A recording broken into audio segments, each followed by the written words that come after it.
La note mourut dans sa gorge comme un oiseau qu'on étrangle. 2000 regards la transperçaient, 2000 souffles suspendus. Isabella Sorani, la voix d'or de la Fenice, ouvrit la bouche pour la contre-hutte finale de Tosca. Rien. Un sifflement rauque, un gargouillis de fontaine tarie. Elle essaya encore. Ses cordes vocales se déchirèrent en silence.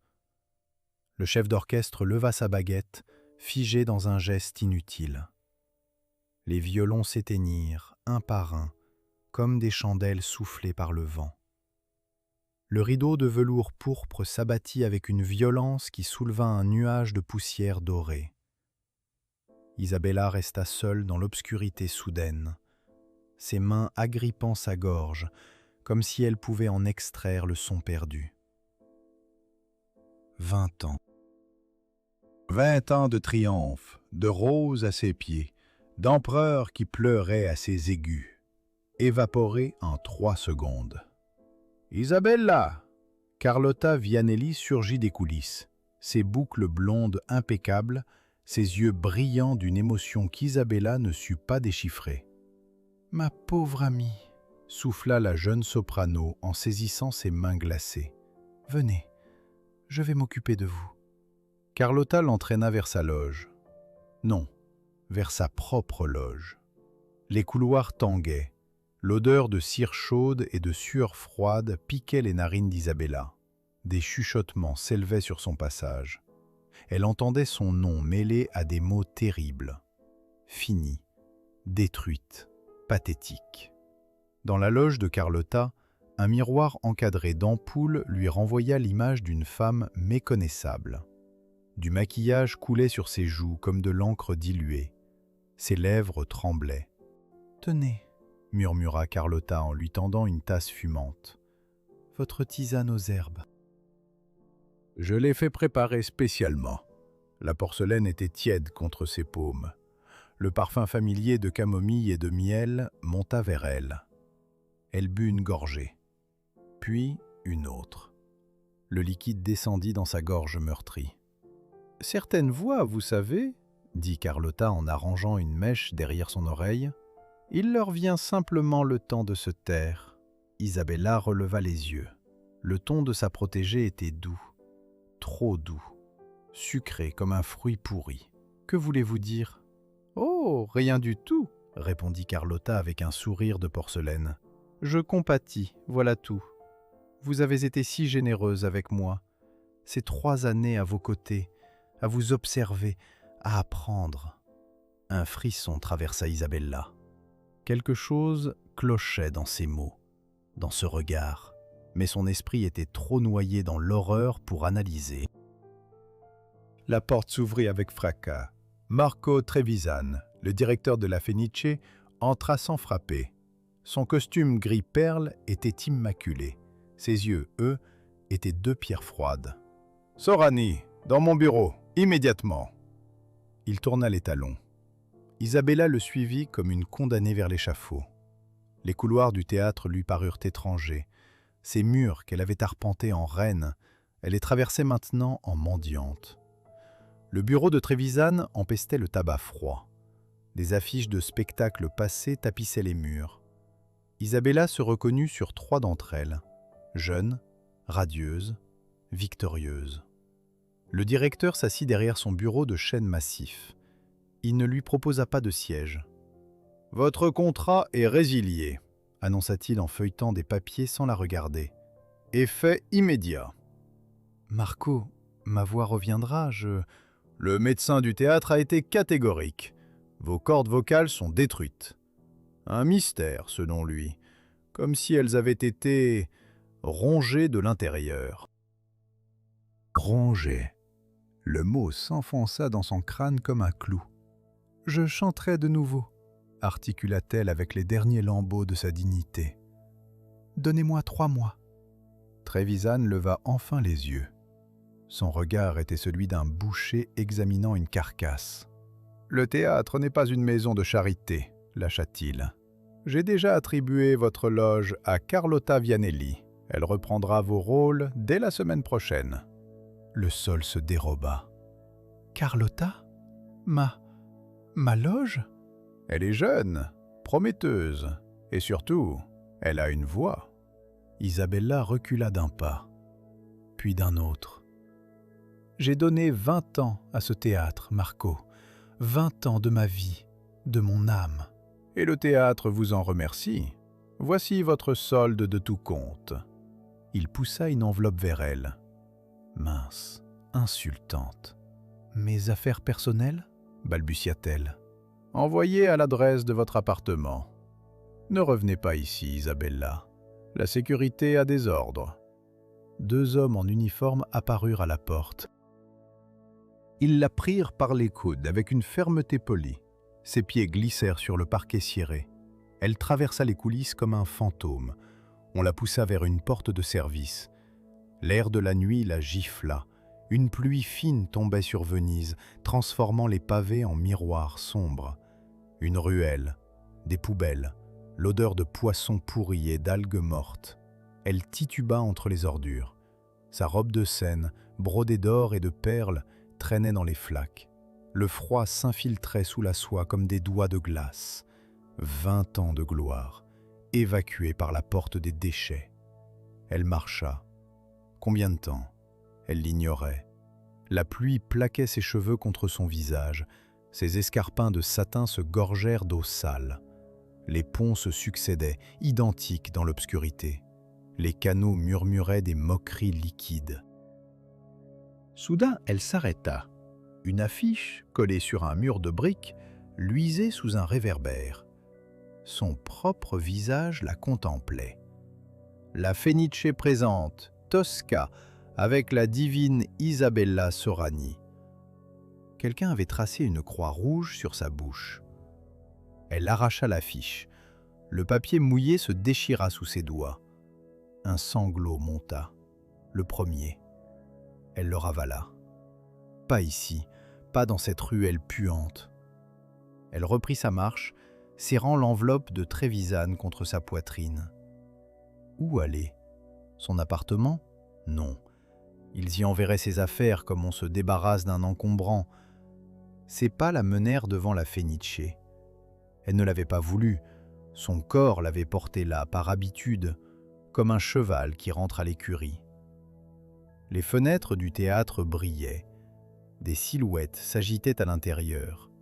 Une fête, peut-être, pour célébrer son départ, pour accueillir sa remplaçante. Isabella leva les yeux vers le 2e étage, vers la fenêtre de sa loge. Sa loge depuis 15 ans. Une silhouette s'y découpait. Carlotta. La jeune femme tenait quelque chose contre sa poitrine, un éclat d'or et de rubis, la couronne de laurier qu'Isabella portait dans Norma, son trésor, son talisman. Carlotta se tourna vers la vitre. Leurs regards se croisèrent à travers la pluie et la distance. Un sourire naquit sur les lèvres de la jeune soprano, lent, triomphant, venimeux. Elle posa la couronne sur sa tête blonde. Puis elle souffla un baiser vers la femme trempée qui grelottait dans la rue. Isabella resta pétrifiée. La pluie ruisselait sur son visage comme des larmes qu'elle refusait de verser. Dans sa gorge morte, un cri muet se forma, un cri de rage, de douleur, de compréhension tardive. Carlotta avait attendu ce moment, préparé ce moment, savouré ce moment. 3 années à ses côtés, à lui servir sa tisane, à l'observer, à apprendre et à détruire. 3 mois avaient passé comme une fièvre lente. Isabella contemplait le plafond de sa mansarde. Des taches d'humidité y dessinaient des continents inconnus. L'odeur de moisissure imprégnait chaque recoin de cette chambre misérable, nichée sous les toits du quartier de Canareggio. Loin des palais, loin des lumières. Elle avait vendu ses bijoux un par un. Le collier de saphir offert par un prince autrichien, les boucles d'oreilles en diamant d'un comte russe, la broche en émeraude d'un banquier florentin. Chaque pièce avait payé 1 mois de loyer, quelques repas, un peu de charbon.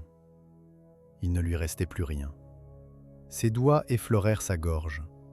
La peau était lisse, intacte, aucune cicatrice visible. Le poison avait travaillé en silence, invisible et patient, comme Carlotta elle-même. Un coup de vent fit claquer le volet mal fixé. Isabella se leva avec effort. Ses muscles protestaient. Elle mangeait à peine depuis des semaines. La faim était devenue une compagne familière, presque rassurante dans sa constance. Dans le coin de la pièce, un vieux coffre de cuir attendait, le seul objet qu'elle avait pu sauver. Salvatore, son ancien habilleur, l'avait sorti en cachette par la porte de service, le soir même de sa chute. Un acte de loyauté qui lui avait coûté son emploi. Elle n'avait jamais osé l'ouvrir. Aujourd'hui, pourtant, ses mains se dirigèrent vers lui. Les ferrures étaient rouillées par l'humidité. Le cuir craqua sous ses doigts comme une peau ancienne. À l'intérieur, des partitions, des dizaines de feuilles jaunies couvertes d'une écriture serrée. Son écriture, celle de ses 20 ans, quand elle rêvait encore de composer autant que de chanter. Elle saisit une liasse au hasard, La Tempesta dell'Anima, un opéra qu'elle avait ébauché à 23 ans, dans la fièvre de ses premières gloires. Elle l'avait abandonné. La scène réclamait tout son temps, toute son énergie. Les notes dansaient sur le papier jauni. Elle les entendait dans sa tête avec une clarté parfaite. Chaque mesure, chaque accord, chaque silence. La musique n'avait pas quitté son esprit. Elle avait simplement migré ailleurs. Ses yeux s'embuèrent, non de tristesse, de rage. Tout ce temps, elle avait cru n'être qu'une voix, un instrument de chair, une chose qui produisait des sons beaux et s'effaçait ensuite. Mais ses partitions prouvaient le contraire.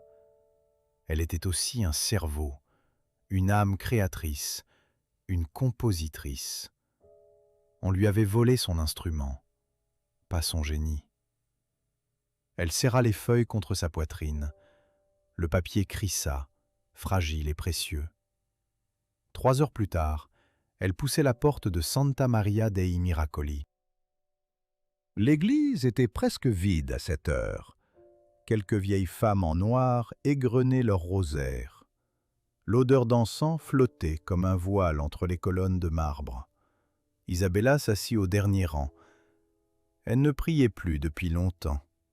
La foi l'avait quittée quelque part entre son 10e rappel triomphal et sa 100e nuit de solitude. Un son monta soudain de la tribune. Le chœur paroissial répétait pour la messe du dimanche. 8 voix, peut-être 10, s'élevaient dans un cantique maladroit. Les harmonies étaient approximatives, le tempo incertain, la musique elle-même d'une banalité consternante. Isabella ferma les yeux. Dans sa tête, une autre mélodie prit forme, plus riche, plus profonde, des voix qui s'entrelaçaient comme des lianes de lumière, un crescendo qui montait vers les voûtes avant de retomber en cascade de notes cristallines. Elle pouvait l'écrire, elle savait l'écrire. Ses mains tremblèrent. L'espoir était une chose dangereuse. Il ouvrait des portes vers des gouffres nouveaux. Mais la musique continuait de chanter dans son crâne, indifférente à ses peurs. Le soir tombait quand elle atteignit la boutique de Giacomo Ferrante, éditeur de musique depuis 40 ans. Sa devanture étroite donnait sur un canal obscur du quartier de San Polo. Des partitions jaunissaient dans la vitrine entre 2 globes terrestres poussiéreux. La clochette tinta lorsqu'elle entra. L'odeur d'encre séchée et de vieux papier l'enveloppa comme un manteau familier. Ferrante émergea d'une arrière-boutique encombrée. Petit, voûté, des lunettes rondes perchées sur un nez bulbeux. Ses yeux s'agrandirent légèrement en la reconnaissant. « Signora Sorani, je vous croyais... » « Morte ? Non, pas encore. » Elle posa une partition sur le comptoir. 3 pages, recopiées cette nuit même sur du papier propre. Une aria pour soprano, d'une complexité redoutable. Je viens vous proposer une œuvre, anonyme. Ferrante fronça les sourcils. Il chaussa ses lunettes, se pencha sur les notes. Ses lèvres bougèrent silencieusement tandis qu'il déchiffrait la musique. Les minutes s'étirèrent. Isabella sentait son cœur battre dans ses tempes. Enfin, le vieil homme releva la tête. Son regard avait changé. La curiosité avait cédé la place à quelque chose de plus intense. Du respect peut-être, de l'émerveillement. « Qui a composé cela ?»« Un fantôme, » répondit-elle. « Un homme qui souhaite rester dans l'ombre. »« Un homme ?» N'est-ce pas ce que j'ai dit ? Ferrante la fixa longuement. Elle soutint son regard sans ciller. « Cette musique, » murmura-t-il enfin, « c'est du génie pur. Ces modulations, ces transitions, je n'ai rien entendu de pareil depuis Verdi lui-même. Alors vous la publierez ? Sous quel nom ? Isabella avait réfléchi toute la nuit. Un pseudonyme, une identité nouvelle, un masque derrière lequel reconstruire sa vie. Il fantasma, le fantôme. Ferrante hocha lentement la tête. Les mystères se vendent bien, concéda-t-il. Les gens adorent les énigmes. Je vous offre 200 lire pour les droits, et davantage si le succès est au rendez-vous. 200 lire. De quoi survivre 2 mois. De quoi acheter du papier, de l'encre, du temps. J'accepte, mais une condition absolue. Personne ne doit jamais connaître mon identité. Personne. Vous avez ma parole. Elle signa le contrat d'une main ferme. La plume gratta le papier avec un son qui ressemblait à une promesse ou à une déclaration de guerre. La nuit était tombée quand elle quitta la boutique. Les réverbères à gaz projetaient des halos dorés sur les eaux noires du canal. L'air sentait la marée et le brouillard. Elle fit 3 pas sur le pavé humide. Une silhouette se détacha de l'ombre. Grand, manteau sombre, cheveux gris aux tempes. Un visage taillé à la serpe, marqué par des années de tourments silencieux. Lorenzo Cavalli, l'ancien prodige, le doge déchu de la musique vénitienne. Celui dont on murmurait qu'il avait causé la mort d'une cantatrice 15 ans plus tôt.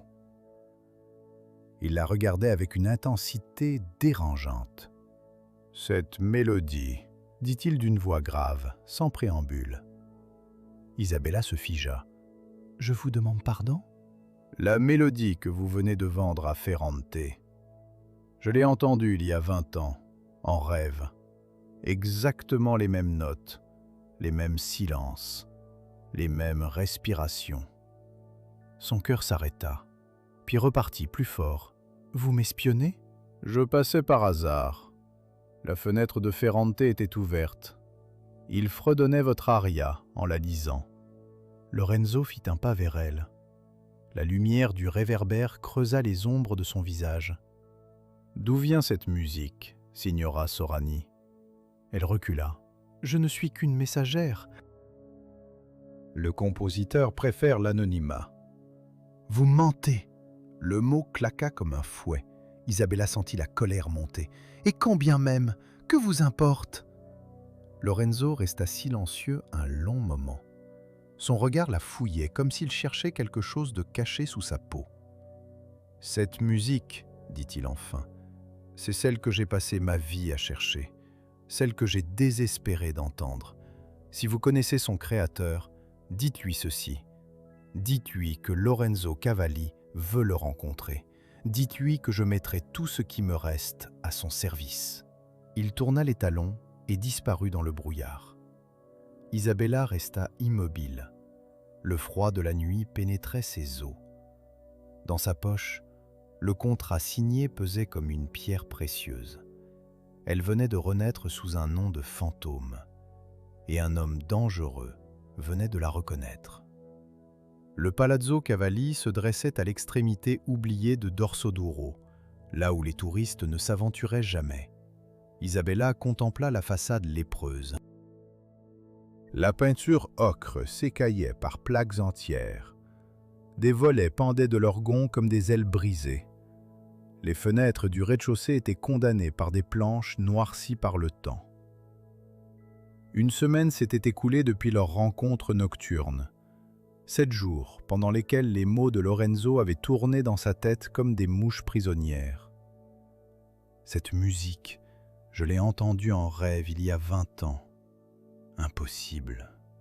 Et pourtant, elle avait composé cette aria à 19 ans, dans la fièvre d'une nuit d'insomnie. Personne ne l'avait jamais entendue. Le manuscrit dormait au fond de son coffre depuis plus de 2 décennies. Comment pouvait-il la connaître?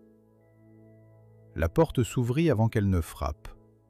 Lorenzo se tenait dans l'encadrement, vêtu d'une chemise froissée et d'un gilet déboutonné. Des cernes violacées creusaient son visage. « Je savais que vous viendriez », dit-il simplement. Il s'effaça pour la laisser entrer.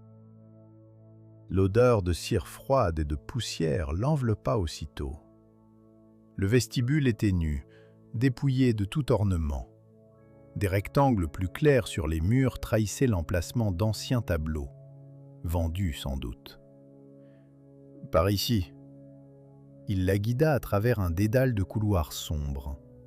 Leurs pas résonnaient sur le marbre craquelé. Isabella apercevait des salons vides, des chambres abandonnées, des cheminées éteintes depuis des années. Enfin, ils atteignirent une pièce différente, vivante. Un grand piano à queue trônait au centre, luisant doucement dans la lumière grise qui filtrait par une verrière poussiéreuse. Des partitions s'empilaient sur chaque surface disponible. L'air sentait l'encre fraîche et le bois ancien. « Mon refuge », murmura Lorenzo. « Le seul endroit où je respire encore. » Isabella effleura le clavier du bout des doigts. Les touches étaient lisses, usées par des milliers d'heures de pratique. Une fine couche de poussière recouvrait les notes aiguës. Il ne jouait plus que dans les graves. « Vous êtes sourde de l'oreille droite, dit-elle. Ce n'est pas une question. » Lorenzo tressaillit. « Comment savez-vous ?»« La poussière. Vous n'entendez plus les aigus, alors vous ne les touchez plus. » Un silence s'installa, lourd, chargé de secrets inavoués. « Asseyez-vous, signora Sorani. Nous avons beaucoup à nous dire. » Elle prit place dans un fauteuil élimé. Lorenzo resta debout, appuyé contre le piano comme s'il avait besoin de son soutien. « Je sais qui vous êtes, » commença-t-il. « La diva déchue, celle que Carlotta Vianelli a remplacée. Mais ce que je veux savoir, c'est qui vous êtes vraiment. » « Une femme qui a perdu sa voix. »« Non, vous êtes une compositrice qui se cachait derrière une chanteuse. Cette aria que j'ai entendue chez Ferrante, elle porte votre signature, votre âme. Je l'aurais reconnue entre 1000. » Isabella sentit sa gorge se nouer. « Vous prétendez l'avoir entendue en rêve il y a 20 ans ? C'est impossible. » Et pourtant... Lorenzo s'assit sur le tabouret du piano. Ses doigts effleurèrent les touches sans produire de son. J'avais 25 ans. J'étais au sommet de ma gloire, le plus jeune chef d'orchestre de la Fenice. Un génie, disait-on, un prodige. Il marqua une pause. Son regard se perdit dans le vide. Une nuit, j'ai rêvé d'une mélodie, si belle qu'elle m'a réveillé en larmes. J'ai passé des heures à essayer de la noter, en vain. Elle m'échappait comme de l'eau entre les doigts. Et alors ? Alors je l'ai entendue, exactement celle-là, sortant de la bouche de Ferrante qui la fredonnait sans le savoir, 20 ans après mon rêve. Isabella frissonna. Une coïncidence ? Ce ne pouvait être qu'une coïncidence. Certaines mélodies sont universelles, tenta-t-elle. Elles existent dans l'air, attendant d'être capturées. Peut-être, ou peut-être que certaines âmes sont accordées sur la même fréquence. Leurs regards se croisèrent. Isabella y lut quelque chose de troublant, une reconnaissance, une parenté qu'elle n'avait jamais ressentie avec personne. « On raconte des choses sur vous, » dit-elle pour briser le charme. « On dit qu'une chanteuse est morte par votre faute ?» Le visage de Lorenzo se ferma comme une porte qu'on claque. Elena Marchetti, soprano, ma fiancée. Le mot tomba comme une pierre dans un puits. Elle répétait une scène sur les échafaudages du décor. Je dirigeais l'orchestre. Un câble a lâché. Elle est tombée de 12 mètres. Un accident ? Selon l'enquête, oui. Selon Venise, non. On a dit que je l'avais poussée, que j'étais jaloux de son succès grandissant, que j'avais saboté le câble. Et la vérité ? Lorenzo plaqua un accord dissonant sur le piano. Le son vibra longtemps dans l'air immobile. La vérité, c'est que je n'ai rien pu faire. J'étais à 20 mètres d'elle. Je l'ai vue tomber. J'ai entendu le bruit de son corps sur les planches. Et ensuite, plus rien. Le silence. Celui qui ne m'a jamais quitté depuis. Isabella comprit soudain. La surdité partielle n'était pas qu'un hasard médical, c'était une punition que son esprit s'était infligée. « Pourquoi me racontez-vous cela ?» Parce que vous allez me demander de vous aider. Et je veux que vous sachiez qui je suis avant de me faire confiance. Un homme brisé, un suspect éternel, un paria. Elle se leva, marcha jusqu'à la verrière. Dehors, un jardin envahi de ronces mourait lentement. « Je ne vous demande pas de m'aider. » Alors pourquoi êtes-vous venu ? Pour comprendre. Comment avez-vous pu entendre ma musique avant qu'elle n'existe ? Lorenzo se leva à son tour. Il s'approcha d'elle, s'arrêtant à un pas de distance. Peut-être qu'elle existait déjà, quelque part entre votre esprit et le mien, attendant que l'un de nous la libère. L'idée était folle, romantique, dangereuse. « J'ai une proposition, » dit-il. « Vous composez, je dirige. Ensemble, nous créons quelque chose que le monde n'a jamais entendu. Et qui gagnez-vous ? Une raison de vivre, une musique qui justifie toutes ces années de silence, et peut-être, si vous me faites confiance un jour, une chance de rédemption. » Isabella réfléchit. Cet homme pouvait être son allié le plus précieux ou son pire ennemi. Le doute la rongeait comme un acide lent. « Je ne vous fais pas confiance, » dit-elle finalement. « Pas encore. » « Je ne vous le demande pas. Je vous demande juste de créer avec moi. » Elle tendit la main. Il la serra. Sa paume était chaude, rugueuse, vivante. Un pacte venait d'être scellé. 3 heures plus tard, Isabella longeait les atterrés sous un ciel de plomb. Le vent marin fouettait son visage. L'odeur de sel et d'algues emplissait ses poumons. Dans sa tête, les premières mesures d'un opéra prenaient forme. Quelque chose de grand, de terrible, de beau. Elle s'arrêta devant une colonne Maurice. Une affiche fraîchement collée attira son regard. La Fenice présente Norma, avec Carlotta Vianelli dans le rôle titre. La bile monta dans sa gorge. Son rôle, sa robe, sa couronne de laurier, tout ce que cette vipère lui avait volé, exposé en lettres dorées. Ses poings se serrèrent.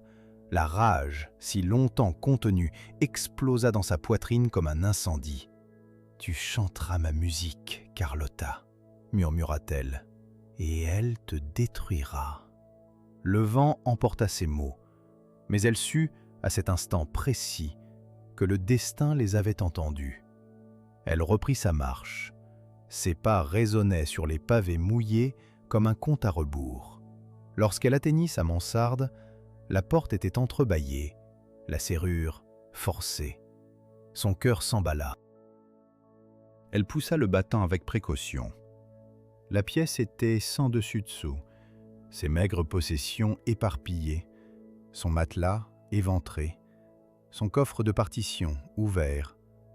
Sur la table, une carte de visite, celle de Carlotta Vianelli. Au dos, quelques mots tracés d'une écriture ronde et enfantine. « On me dit que tu respires encore. Quelle triste nouvelle.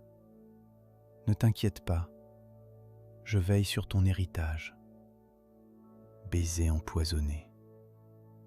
Isabella froissa le papier dans son poing. La rage céda la place à quelque chose de plus froid, de plus tranchant, une détermination de fer. Carlotta venait de commettre une erreur fatale. Elle avait réveillé le fantôme. Le miroir de l'atelier Fortuny ne mentait jamais. Isabella contempla son reflet avec un détachement clinique. Les semaines de travail acharné avec Lorenzo avaient creusé ses joues. Des mèches grises striaient sa chevelure, autrefois d'ébène. Mais dans ses yeux, une flamme nouvelle brûlait, celle de la vengeance. La modiste tournait autour d'elle comme un papillon affairé. « La signora désire du velours de Gênes ou de la soie de Lyon? Les deux, velours noir pour la robe, soie cramoisie pour la doublure. Et pour le visage ?» Isabella effleura le voile de dentelle posé sur la table, léger comme une toile d'araignée, opaque comme un secret. Celui-ci, avec une broderie de perles noires autour des yeux. La modiste hocha la tête, impressionnée malgré elle. La signora prépare un bal masqué? Quelque chose comme ça. Elle vida sa bourse sur le comptoir. Les derniers écus de la vente de ses compositions à Ferrante. Un investissement risqué, mais nécessaire. 3 heures plus tard, elle quitta l'atelier transformé. La Contessa E venait de naître. Le Palazzo Corner resplendissait de 1000 chandelles. La crème de Venise s'y pressait pour la soirée caritative annuelle de la duchesse Morosini. Des lustres de cristal projetaient des arcs-en-ciel sur les fresques du plafond. L'odeur de cire chaude se mêlait au parfum capiteux des dames. Isabella franchit le seuil d'un pas mesuré. Sa robe de velours bruissait à chaque mouvement comme un murmure de conspiration. Derrière sa voilette, ses yeux scrutaient la foule. « Contessa E !» annonça le majordome d'une voix sonore. Quelques têtes se tournèrent. Un frémissement de curiosité parcourut l'assemblée. Une inconnue, un mystère. La haute société vénitienne adorait les mystères. Isabella se fondit dans la cohue dorée. Ses oreilles captaient des bribes de conversation. On dit qu'elle arrive de Vienne, non, de Saint-Pétersbourg, veuve d'un prince russe. Fortune colossale, paraît-il. Elle sourit derrière son voile. Les rumeurs travaillaient pour elle. Soudain, un rire cristallin transperça le brouhaha. Un rire qu'elle aurait reconnu entre 1000. Celui qui résonnait autrefois dans sa propre loge, quand Carlotta feignait l'admiration. Elle se retourna. Carlotta Vianelli trônait au centre d'un cercle d'admirateurs. Sa robe rose pâle était ornée de dentelles blondes. Autour de son cou, un collier de perles familier. Les perles d'Isabella, celles qu'elle croyait perdues dans le pillage de sa loge. La bile monta dans sa gorge. Elle la ravala. « Cette pauvre Isabella !» pérorait Carlotta d'une voix mielleuse. « Je lui rendais visite chaque semaine, vous savez, pour lui apporter des fleurs. Mais elle refuse de me voir. La démence, sans doute. C'est si tragique. » Les dames autour d'elle hochaient la tête avec une compassion factice. « Vous êtes tellement généreuse, Carlotta, tellement dévouée. » Isabella serra les poings sous ses gants de soie. Elle s'approcha du groupe d'un pas glissant. « On parle d'Isabella Sorani ?» Sa voix, volontairement altérée, sortit plus rauque qu'elle ne l'avait prévu. Carlotta se retourna, les sourcils froncés. « Vous la connaissez, Comtessa ? De réputation seulement. » On dit qu'elle était magnifique. Avant. Le mot tomba comme une pierre dans un étang. Carlotta sia imperceptiblement. Elle l'était, admit-elle avec un soupir théâtral. Hélas, le temps n'épargne personne. Certaines voix sont faites pour briller un instant, d'autres pour durer. Isabella inclina la tête. Et la vôtre, signorina Vianelli, à quelle catégorie appartient-elle ?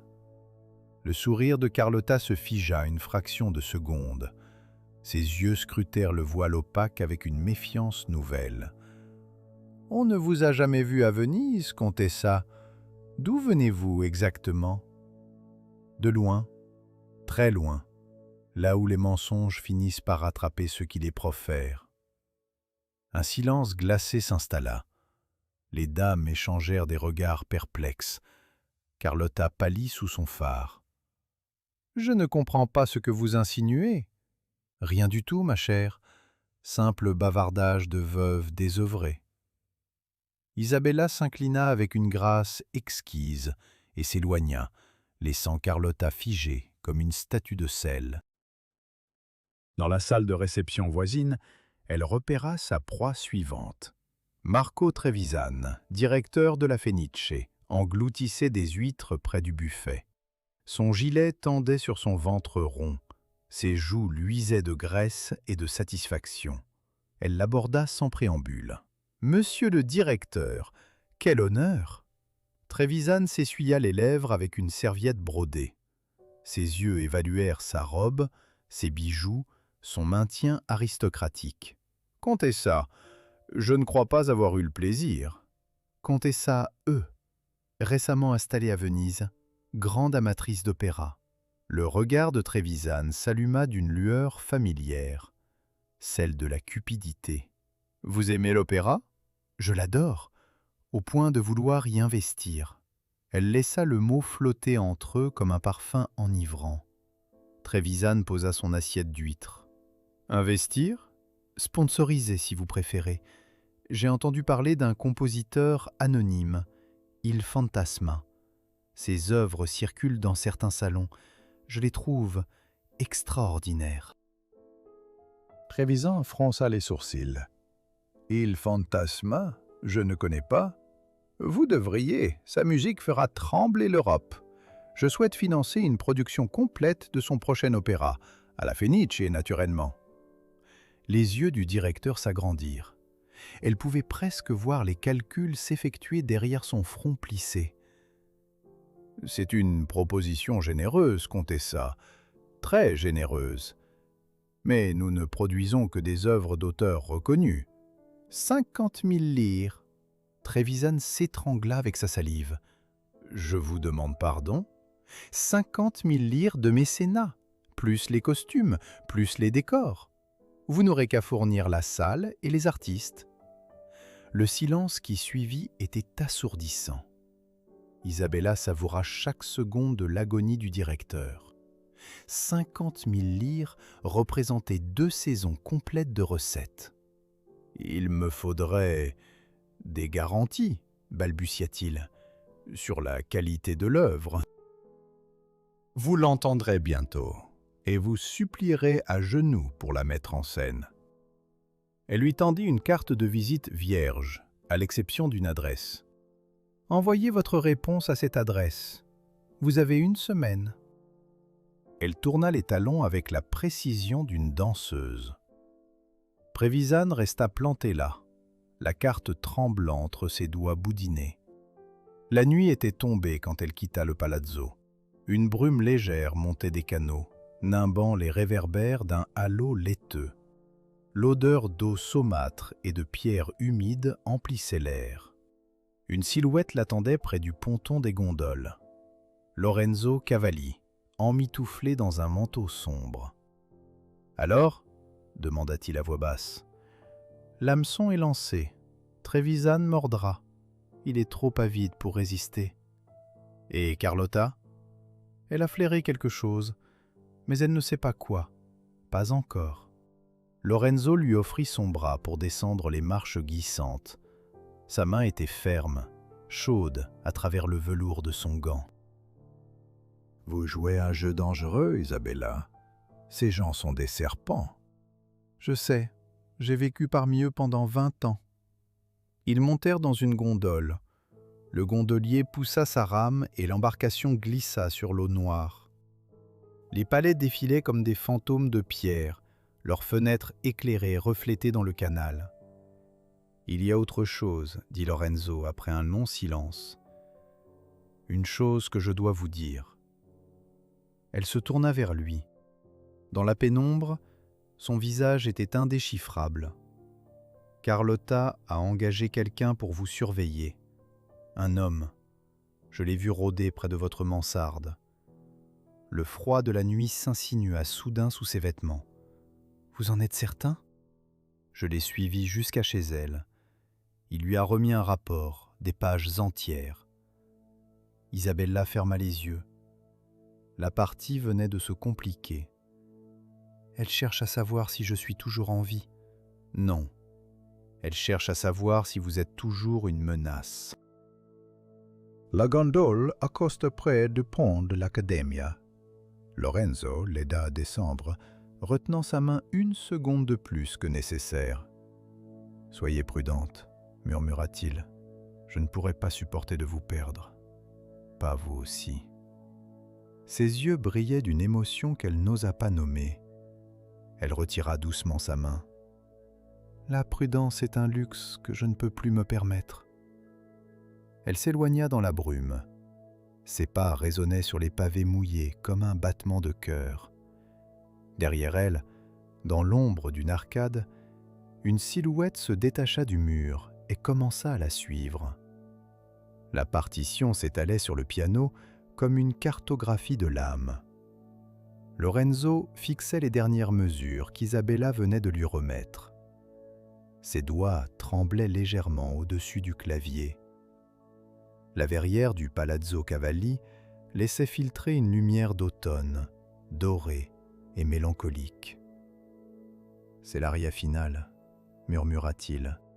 « Celle où l'héroïne découvre la trahison. Celle où elle comprend que sa meilleure amie l'a empoisonnée pendant 3 ans. » Isabella s'assit dans le fauteuil élimé qu'elle avait adopté depuis leur première séance de travail. 2 mois de collaboration intense. 2 mois de nuits blanches, de disputes créatives, de silences chargés d'émotions inavouées. L'opéra était presque achevé. L'ombra della voce. L'ombre de la voix. Lorenzo plaqua les premiers accords. La mélodie s'éleva, sinueuse et douloureuse. Isabella ferma les yeux. Chaque note racontait son histoire, sa chute, sa renaissance, sa vengeance. « Cette modulation au 3e acte, dit Lorenzo en s'arrêtant brusquement, elle est trop brutale. Le public ne suivra pas. Le public suivra. La brutalité est le point. Isabella, non. » Elle se leva et s'approcha du piano. Leurs épaules se frôlèrent. Cette modulation représente le moment où tout bascule, où l'héroïne cesse d'être une victime et devient une force de destruction. Elle doit être violente, inattendue, terrifiante. Lorenzo la regarda longuement. Quelque chose passa dans ses yeux. Du respect, de l'admiration et autre chose plus profond qu'il s'efforçait de dissimuler. Vous mettez beaucoup de vous-même dans cette œuvre. Je mets tout. Il ne me reste rien d'autre. Il tendit la main et effleura la sienne. Un contact léger, presque accidentel. Elle ne retira pas ses doigts. « Ce n'est pas vrai, » dit-il doucement. « Il vous reste votre génie, votre détermination et quelqu'un qui croit en vous. » Elle sentit sa gorge se nouer. Depuis quand n'avait-elle pas entendu ces mots ? Depuis quand quelqu'un la voyait-elle autrement que comme une relique du passé? Lorenzo, Un bruit les interrompit. Des pas dans le couloir. Lourds, pressés. La porte s'ouvrit avec fracas. Salvatore, l'ancien habilleur d'Isabella, fit irruption dans la pièce. Son visage était livide, ses vêtements trempés de sueur malgré la fraîcheur automnale. « Signora, il faut partir, immédiatement !» Isabella se leva d'un bond. « Que se passe-t-il ?»« L'homme qui vous surveillait. Je l'ai suivi ce matin. Il est allé chez Carlotta avec un dossier, un gros dossier. Et ensuite il est allé à la questure. » Le sang d'Isabella se glaça. « La police ?» J'ai entendu des bribes de conversation. Ils parlaient de fraude, d'usurpation d'identité. La Contessa, eux, qui n'existe pas. Ils savent, signora, ils savent tout. Lorenzo bondit sur ses pieds. Combien de temps avons-nous? 1 heure, peut-être moins. Isabella sentit le sol se dérober sous ses pieds. Tout ce qu'elle avait construit, le personnage de la Contessa, le mécénat de l'opéra, le piège qu'elle tendait à Carlotta, tout allait s'effondrer. Non, elle refusait. « Les partitions, dit-elle d'une voix étrangement calme. Il faut les mettre en lieu sûr. »« Où ?» demanda Lorenzo. « Chez Ferrante. Il les gardera, il me l'a promis. » Ils rassemblèrent les feuillets épars avec des gestes fébriles. Des mois de travail, des centaines de pages, une œuvre qui devait la venger et la ressusciter. Salvatore prit le paquet sous son bras. « Je les apporte chez l'éditeur. Vous, cachez-vous. »« Non, je viens avec vous. »« Signora, si on vous arrête, si on m'arrête, je veux que ce soit en combattant, pas en me terrant comme une bête traquée. » Elle se tourna vers Lorenzo. Son regard était résolu, mais une fêlure y transparaissait. « Vous devriez rester ici. Votre réputation... » « Ma réputation est morte depuis 15 ans. » Qu'elle pourrisse un peu plus ne changera rien. Il enfila son manteau et lui offrit le bras. Elle le prit sans hésiter. Ils sortirent par une porte dérobée donnant sur un canal obscur. Une gondole les attendait, pilotée par un vieillard aux mains noueuses. L'air sentait la marée montante et les algues pourrissantes. « Chez Ferrante », ordonna Lorenzo, « par les canaux secondaires. » L'embarcation glissa silencieusement sur l'eau noire. Isabella scrutait chaque pont, chaque fenêtre, guettant l'ombre d'un uniforme de police. « Comment ont-ils découvert ?» murmura-t-elle. « Carlotta n'est pas stupide, » répondit Lorenzo. « Elle a dû faire surveiller tous ceux qui s'intéressaient à Il Fantasma. Et votre apparition en Contessa, était trop soudaine, trop mystérieuse. J'aurais dû être plus prudente. Vous avez été audacieuse, c'est différent. » Ils accostèrent près de la boutique de Ferrante. La devanture était sombre. Isabella frappa 3 coups rapides sur le volet. 1 minute passa, puis 2. Enfin, une bougie s'alluma à l'intérieur. Le visage froissé de l'éditeur apparut dans l'entrebâillement. « Signora Sorani, à cette heure ? Prenez ceci. » Elle lui tendit le paquet de partitions. « Gardez-les, quoi qu'il arrive. Et si quelqu'un vient les réclamer en mon nom, exigez un mot de passe. »« Lequel ?» Isabella réfléchit une seconde. « Tempesta, comme mon premier opéra inachevé. » Ferrante hocha la tête et disparut avec le précieux paquet. Ils reprirent leur course à travers les ruelles.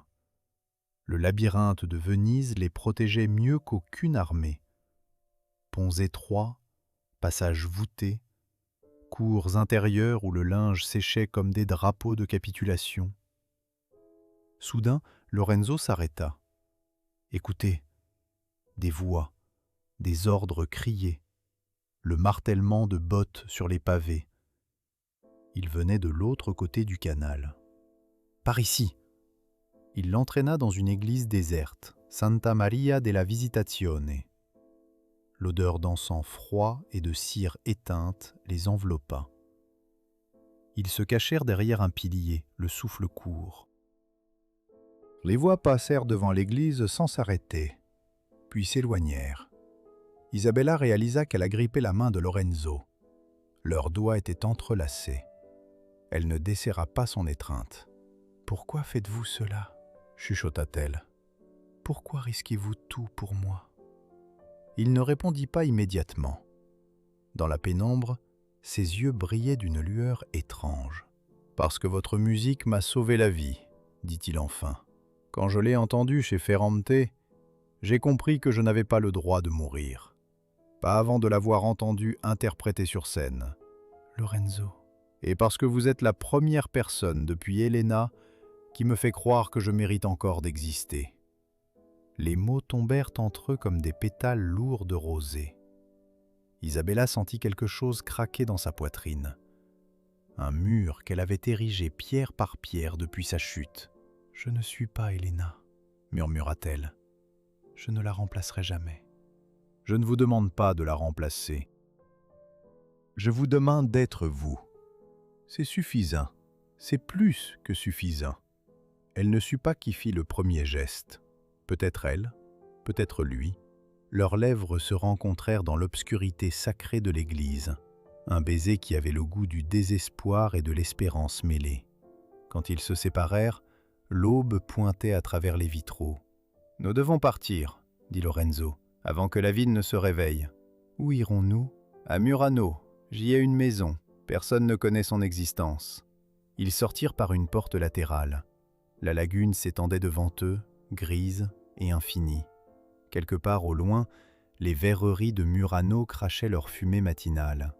Isabella regarda une dernière fois vers Venise, vers la Fenice, vers tout ce qu'elle avait perdu et tout ce qu'elle comptait reconquérir. La guerre ne faisait que commencer. La maison de Murano sentait le verre fondu et le sel marin. Isabella s'éveilla dans une chambre aux murs blanchis à la chaux. Par la fenêtre, elle apercevait les cheminées des verreries qui crachaient leur fumée grise vers un ciel de plomb. 3 semaines s'étaient écoulées depuis leur fuite précipitée de Venise. 3 semaines de clandestinité, de peur et de création fiévreuse. Lorenzo dormait encore dans la pièce voisine. Elle entendait sa respiration régulière à travers la cloison de bois. Depuis leur baiser dans l'église, quelque chose avait changé entre eux. Une intimité nouvelle, fragile, comme le verre que l'on soufflait dans les ateliers voisins. Elle se leva et descendit à la cuisine. Sur la table, une lettre cachetée l'attendait. L'écriture était celle de Salvatore. Ses mains tremblèrent en brisant le sceau. « Signora, les nouvelles sont mauvaises. Carlotta a convaincu Trevisan que la Contessa était une escroc. L'opéra de Il Fantasma ne sera jamais produit à la Fenice. Pire encore, elle raconte partout que vous êtes devenue folle et que vous errez dans les rues en parlant aux fantômes. Personne ne vous croit capable de quoi que ce soit. Votre réputation est définitivement enterrée. Pardonnez-moi d'être porteur de si sombres nouvelles. Votre dévoué Salvatore. » La lettre tomba de ses doigts comme une feuille morte. Définitivement enterrée. Les mots résonnaient dans sa tête avec une cruauté calculée. Carlotta ne s'était pas contentée de la détruire. Elle effaçait jusqu'à son souvenir. Des pas dans l'escalier. Lorenzo apparut, les cheveux en désordre, une inquiétude immédiate dans le regard. « Que se passe-t-il » Elle lui tendit la lettre sans un mot. Il la lut, les mâchoires serrées. « C'est fini » murmura Isabella. « Tout ce que nous avons construit. Réduit à néant. » « Non. » Le mot claqua comme un fouet. « Non » répéta Lorenzo. « Ce n'est pas fini. Carlotta contrôle la Fenice. Elle ne contrôle pas le Repentir. Que voulez-vous dire ?»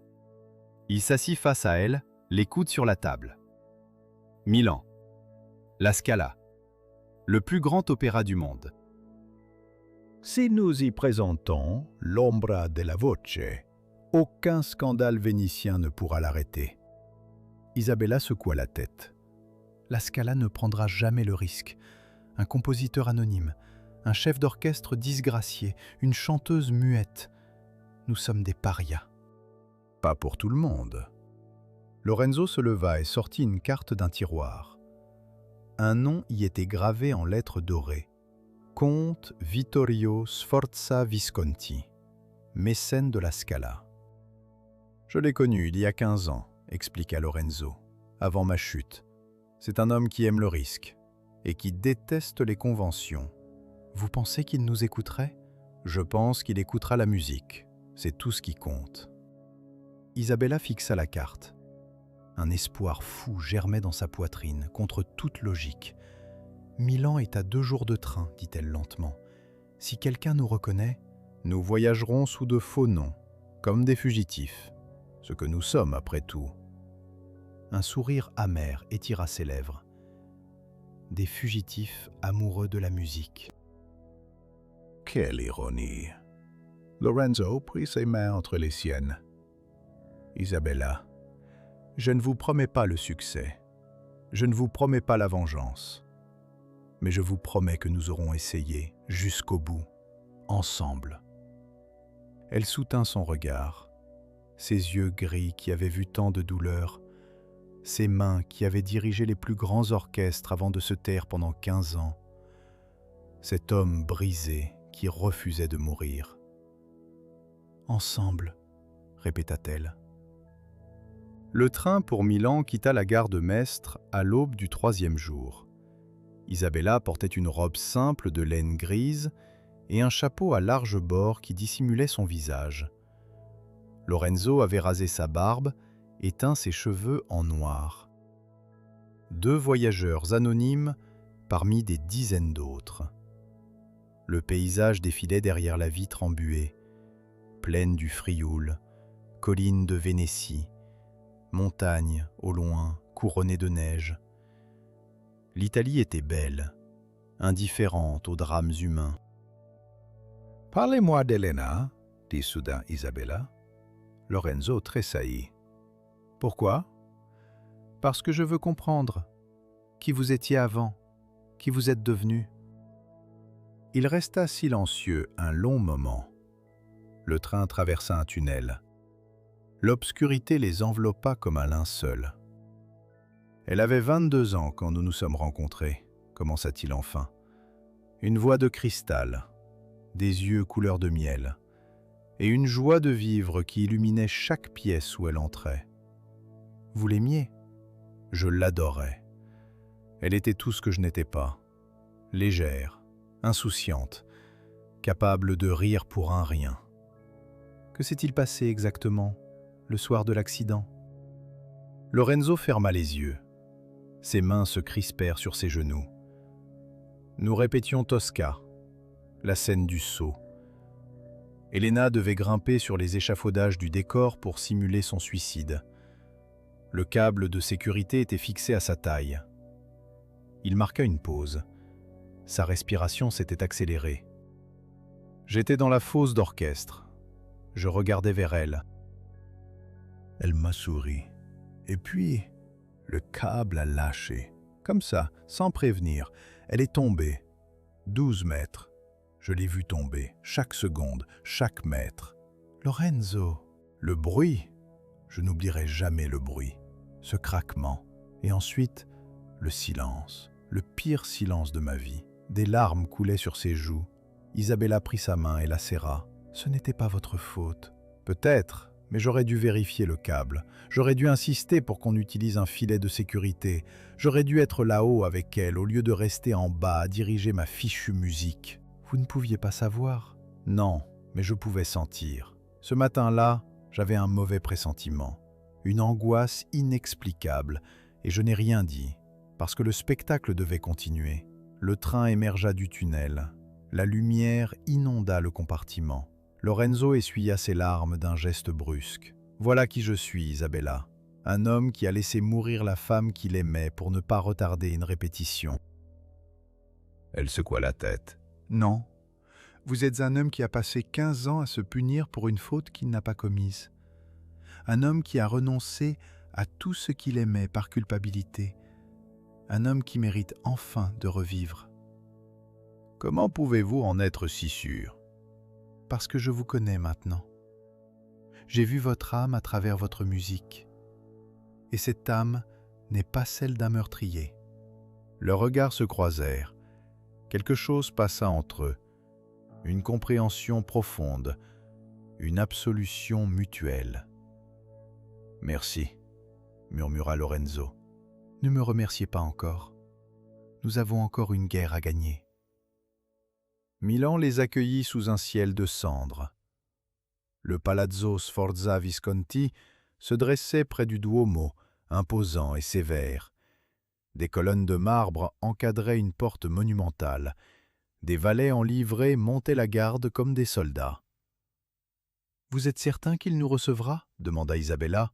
« Non, mais nous n'avons pas le choix. » Lorenzo tendit sa carte au majordome.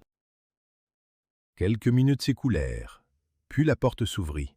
Le comte Sforza Visconti était un homme de 60 ans, sec comme un sarment, avec des yeux perçants de rapace.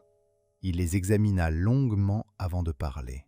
« Lorenzo Cavalli, je vous croyais mort. »« Pas encore, Excellence. »« Et cette dame ?»« La compositrice dont je vous ai parlé dans ma lettre. » Le comte haussa un sourcil. « Une femme compositrice? Quelle audace !» Isabella s'avança d'un pas. « Une femme qui a écrit l'opéra qui fera trembler l'Italie. Si vous avez le courage de l'entendre. » Un silence tendu s'installa. Puis le comte éclata de rire. « Du courage, voilà qui me plaît. Entrez donc, et montrez-moi ce chef-d'œuvre. » La porte se referma derrière eux avec un bruit sourd. Le salon de musique du Palazzo Sforza Visconti baignait dans une lumière dorée. 3 candélabres de cristal projetaient leurs reflets sur un piano Érard d'une beauté exceptionnelle. Le comte avait pris place dans un fauteuil de velours cramoisi, les jambes croisées, une expression d'attente polie sur son visage de rapace. Lorenzo s'installa au piano. Ses doigts effleurèrent les touches avec une tendresse retrouvée. Isabella se tenait debout près de la cheminée, le cœur battant si fort qu'elle craignait qu'on ne l'entende. Tout se jouait maintenant. Toutes ces années de souffrance, toutes ces nuits de création fiévreuse, tout convergeait vers cet instant unique. Les premières notes s'élevèrent dans l'air comme des oiseaux libérés de leur cage. L'ouverture de l'Ombra della Voce commençait par un murmure, presque imperceptible, avant de s'amplifier en une vague déferlante d'émotions. Lorenzo jouait avec une intensité qu'Isabella ne lui avait jamais vue. Ses mains volaient sur le clavier, tantôt caressantes, tantôt violentes. Le comte ne bougeait pas. Ses yeux de rapace étaient fixés sur le piano, mais Isabella devinait qu'il voyait au-delà. Il voyait les décors, les costumes, les chanteurs. L'opéra tout entier prenait forme dans son imagination. Quand le premier acte s'acheva, le silence qui suivit était assourdissant. « Continuez !» ordonna le comte d'une voix rauque. Lorenzo enchaîna avec le deuxième acte, la scène de la trahison, celle où l'héroïne découvre que sa meilleure amie l'empoisonne lentement depuis des années. La musique se fit plus sombre, plus tourmentée. Des dissonances calculées créaient un malaise croissant. Isabella ferma les yeux. Chaque note racontait son histoire. Chaque mesure était une confession. Elle avait versé son âme dans ces pages, et maintenant cette âme se déployait devant un inconnu qui tenait son destin entre ses mains. Le deuxième acte s'acheva sur un cri silencieux. Une pause dramatique où le piano se taisait brusquement, laissant l'auditeur suspendu au-dessus du vide. Le comte se leva. Isabella sentait son estomac se nouer. Il allait les congédier, leur dire que c'était intéressant mais pas assez commercial, que le public n'était pas prêt pour une telle audace, que les temps étaient difficiles. « Comment vous appelez-vous réellement ?» demanda-t-il en se tournant vers elle. « Isabella Sorani. » Un éclair de reconnaissance passa dans ses yeux. « La diva vénitienne, celle qui a perdu sa voix. »« Celle-là même. »« On m'a dit que vous étiez devenue folle, que vous erreriez dans les rues en parlant aux fantômes. »« On vous a menti, Excellence, comme on ment sur beaucoup de choses dans le monde de l'opéra. » Le comte s'approcha d'elle.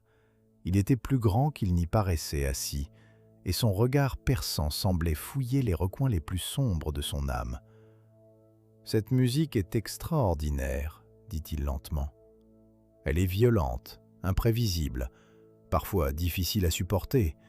Elle brise toutes les conventions du bel canto. »« Je sais. Elle fera scandale. »« Je l'espère. » Un sourire étira les lèvres minces du comte. « Exactement ce que j'attendais. La Scala a besoin d'être secouée. Le public s'endort sur les mêmes airs depuis 20 ans. Votre opéra va les réveiller comme un seau d'eau glacée. » Isabella n'osait pas s'y croire. « Vous acceptez de le produire ?»« Je finance la première représentation, les décors, les costumes, l'orchestre, tout, à une condition. » Laquelle ? Le comte se tourna vers Lorenzo. « Vous dirigerez, personne d'autre.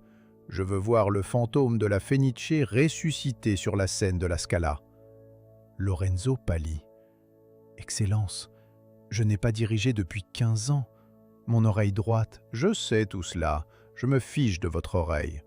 Ce que j'ai entendu ce soir me prouve que vous n'avez rien perdu. La musique est toujours en vous. Il suffit de la libérer. » Isabella prit la main de Lorenzo. Leurs doigts s'entrelacèrent. « Nous acceptons, » dit-elle. La nouvelle se répandit comme une traînée de poudre. Dans les salons de Milan, on ne parlait plus que de cela. Un opéra mystérieux, une compositrice sortie de nulle part, un chef d'orchestre disgracié. Le comte Sforza Visconti qui pariait sa fortune sur des marginaux. Et puis, inévitablement, la nouvelle atteignit Venise. 3 semaines avant la première, une lettre arriva au palazzo du comte. L'écriture ronde et enfantine était reconnaissable entre mille. « Ma chère Isabella, car je sais que c'est toi, quelle surprise de te savoir encore vivante et créative. J'avoue que je t'avais sous-estimé. Imagine ma joie d'apprendre que ton petit opéra sera joué à la Scala. Malheureusement, je crains que les Milanais ne soient pas prêts pour tant d'audace. Les rumeurs sur ta démence ont traversé les Alpes, vois-tu. Et puis, il y a cette histoire de fraude. La comtessa E, qui n'existait pas. Très embarrassant pour le comte Sforza Visconti, tu ne trouves pas ?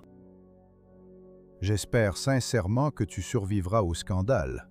Avec toute mon affection hypocrite, Carlotta. Isabella froissa la lettre et la jeta dans la cheminée.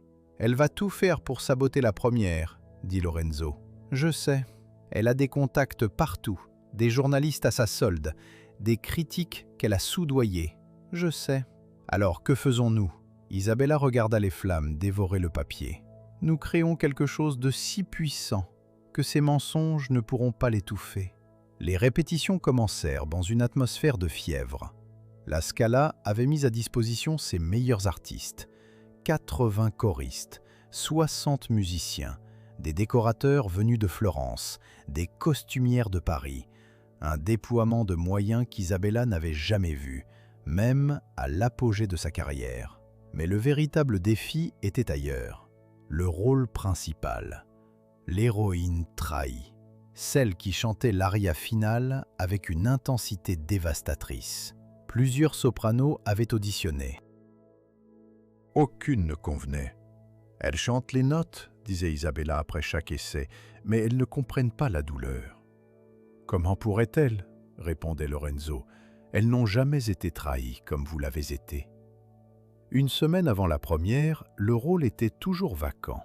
Le comte commençait à s'impatienter. Les journaux milanais ironisaient sur cet opéra sans héroïne. Et de Venise, des rumeurs de plus en plus malveillantes arrivaient. Isabella Sorani était folle. Son opéra était injouable. Le comte Sforza Visconti avait été dupé. Une nuit, Isabella resta seule dans la salle vide de la Scala. Elle s'assit sur le bord de la scène, les jambes pendant dans le vide de la fosse d'orchestre. Les rangées de fauteuils de velours rouge s'étendaient devant elle comme une mer immobile. 2000 places, 2000 jugements. Elle ferma les yeux et fredonna l'aria finale. Sa voix brisée, rauque, méconnaissable, s'éleva dans le silence. Les notes étaient là, quelque part au fond de sa gorge, mais elle refusait de sortir correctement. « Vous pourriez la chanter vous-même » Elle sursauta. Lorenzo se tenait dans l'ombre des coulisses. « Ne dites pas de sottises, ma voix est détruite. Votre voix de diva, oui, mais pas votre voix de femme blessée. » Il s'approcha et s'assit à côté d'elle. « Cet opéra parle de vous, de votre douleur, de votre renaissance. Personne ne peut le chanter comme vous. Le public attend une voix parfaite. Le public attend une vérité. Et votre vérité, même imparfaite, vaut 1000 mensonges bien chantés. » Isabella secoua la tête. « C'est de la folie. Toute cette aventure est de la folie, depuis le début. Mais c'est notre folie. Et elle nous a menés jusqu'ici. » Il prit ses mains entre les siennes. Une seule représentation, un seul soir. Ensuite, si c'est un désastre, nous disparaîtrons. Mais au moins, nous aurons essayé.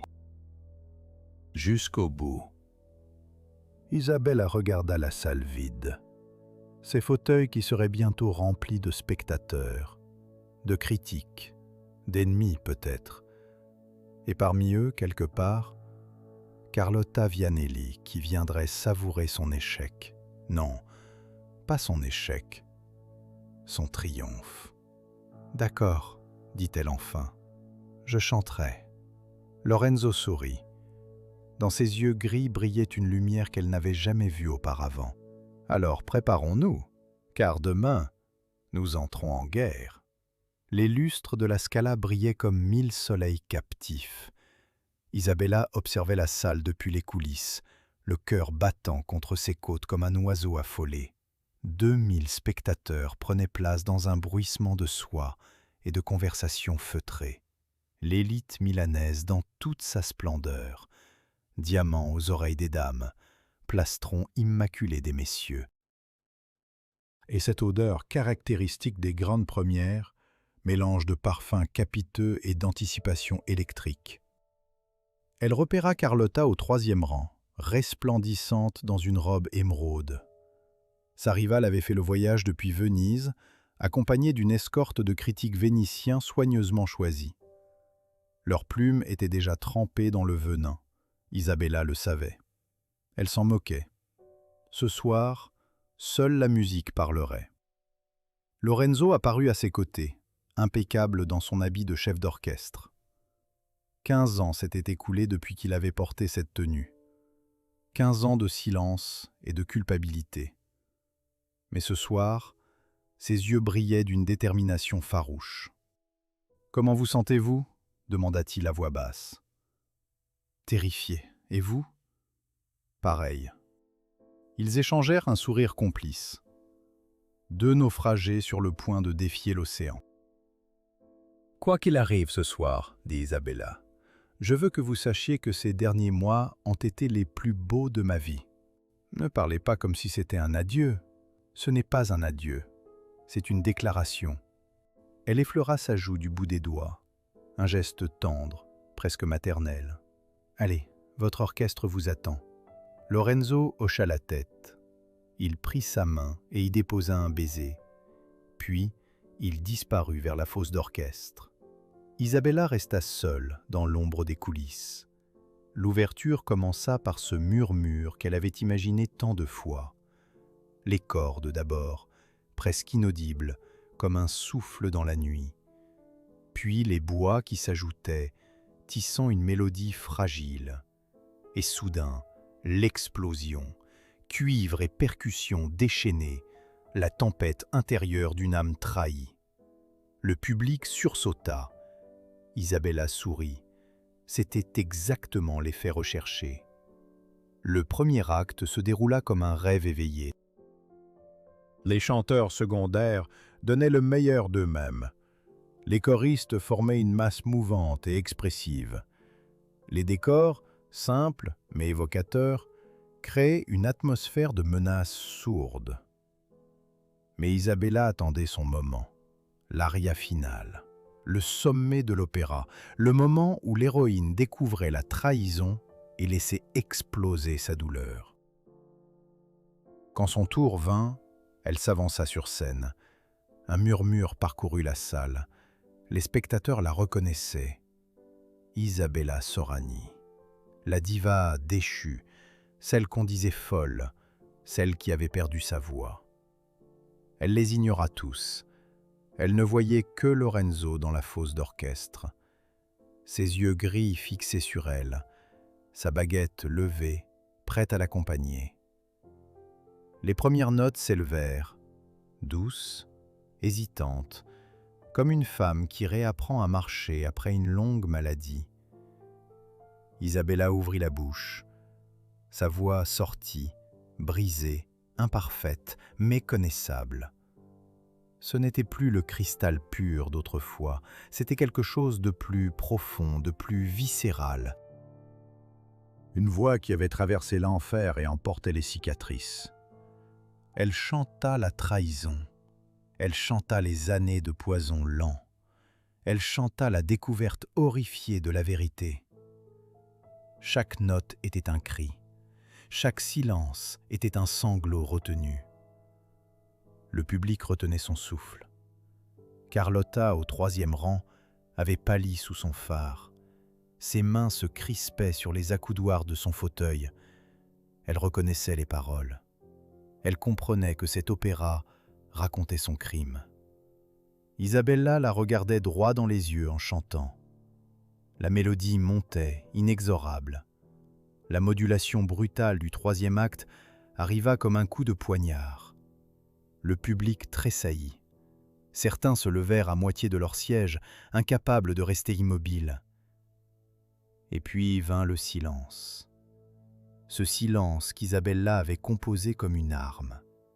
Cette pause dévastatrice où tout semblait suspendu, où l'héroïne prenait conscience de ce qu'elle devait faire. La vengeance. Non pas par le meurtre, non pas par la violence physique, mais par la vérité, par la révélation publique du crime, par la destruction de tous les masques. Isabella chanta la dernière phrase, une note tenue, interminable, qui semblait défier les limites du possible. Sa voix craqua, se brisa, puis renaît, plus forte, transformée. Le rideau tomba. Le silence qui suivit dura une éternité. Puis la salle explosa. Des applaudissements comme Isabella n'en avait jamais entendu, des cris, des bravos, des spectateurs debout qui frappaient des mains jusqu'à s'en faire mal, des larmes sur les visages de dames qui n'avaient jamais pleuré en public. Le rideau se releva. Isabella s'avança pour saluer, tenant la main de Lorenzo. Elle chercha Carlotta du regard. Son siège était vide. Sa rivale avait fui. Comme les lâches fuient toujours quand la vérité les rattrape. Les rappels durèrent 20 minutes. 20 minutes de triomphe absolu. Le comte Sforza Visconti applaudissait depuis sa loge, un sourire satisfait aux lèvres. Les critiques vénitiens, ceux que Carlotta avait amenés pour la détruire, griffonnaient furieusement dans leurs carnets. Mais leurs plumes ne trempaient plus dans le venin, elles trempaient dans l'admiration. Quand enfin le public se dispersa, Isabella et Lorenzo restèrent seuls sur scène. La salle vide était jonchée de programmes froissés et de bouquets de fleurs. Les lustres s'éteignaient un à un, plongeant progressivement l'espace dans une pénombre dorée. « Nous avons réussi » murmura Lorenzo. « Nous avons survécu, c'est différent. »« C'est mieux » Il la prit dans ses bras. Elle se laissa aller contre lui, épuisée, vidée, mais étrangement en paix. « Que faisons-nous maintenant » demanda-t-elle.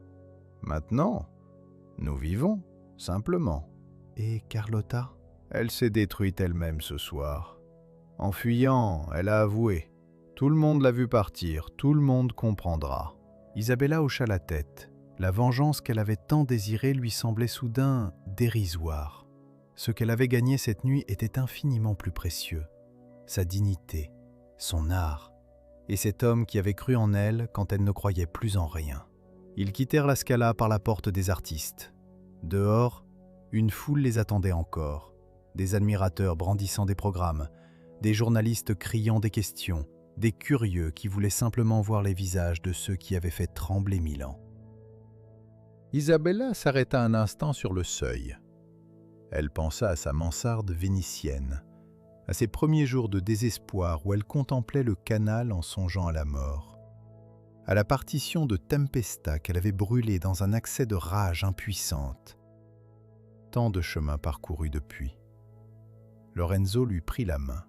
« Venez, j'ai une surprise pour vous. » Il l'entraîna à travers les ruelles milanaises jusqu'à une petite place déserte. Au centre, une fontaine chantait doucement dans la nuit. Les étoiles se reflétaient dans l'eau comme des promesses. « J'ai écrit quelque chose pour vous, » dit-il, « pendant que vous répétiez. Je voulais vous l'offrir ce soir. » Il sortit une partition de sa veste, quelques pages manuscrites couvertes de notes serrées.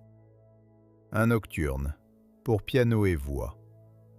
Je l'ai appelé « Renaissance ». Isabella prit les feuillets d'une main tremblante. Elle ne pouvait pas lire la musique dans l'obscurité, mais elle n'en avait pas besoin. Elle savait déjà ce qu'elle contenait. De l'amour, de l'espoir, de la lumière après tant de ténèbres. « Merci » souffla-t-elle. « Non, merci à vous, vous m'avez rendu ma vie. » Ils s'embrassèrent près de la fontaine, deux silhouettes enlacées sous les étoiles milanaises. Au loin, les cloches d'une église sonnèrent minuit. Un nouveau jour commençait, une nouvelle vie aussi. Isabella Sorani n'était plus une diva déchue, elle n'était plus une femme brisée. Elle était devenue quelque chose de plus rare et de plus précieux encore, une survivante, une créatrice, une femme libre. Et tandis que Lorenzo l'entraînait vers leur avenir incertain mais lumineux, elle sut que sa voix, même brisée, chanterait encore longtemps, non plus pour la gloire, non plus pour la vengeance, mais simplement parce que c'était sa façon d'exister, sa façon d'aimer, sa façon de vivre, enfin.